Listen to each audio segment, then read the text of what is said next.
Pierce-Goulding, and I'm a regular guide at London Walks, and we're creating a brand new specialised walk based on The Crown, this phenomenally successful Netflix series. You can't do The Crown without Buckingham Palace. It's intrinsic to the whole story of the modern royal family. So the filmmakers really had to be quite imaginative and seek film locations that would emulate this chandeliered interior. And in fact, they recreated in The Crown the balcony to scale. So although they did use computer-generated imagery, the balcony was so fundamentally key to all these royal occasions that they decided to build it as a real to scale piece of scenery.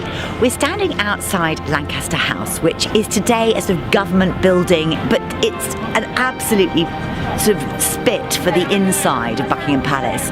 So there's lots of crimson carpets, there's lots of gold leaf, there's lots of chandeliers and formality which work perfectly in The Crown. And you really would be hard pressed not to know you weren't in the palace itself, even though it's not the only film location used for the interiors. We're standing actually in a little corner of St James's, the royal neighbourhood, and over the road is Clarence House. But in The Crown, they weren't allowed to film Clarence House, so they used Bridgewater House, which is a rather nice neoclassical Victorian building, which has a definite flavour of the original Nash building.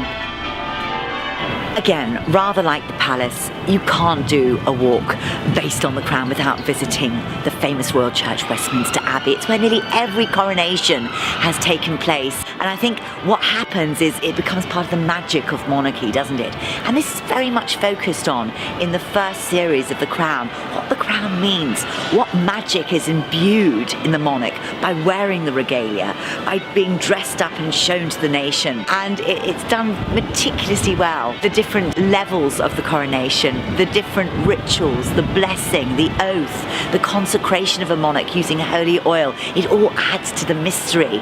And there's a medievalism that people very much want in this country still to this very day. Well, if you want to take The Crown walk, which is a right royal march, I have to say, then you meet at 2:30 every Wednesday or Sunday at the park exit of Green Park.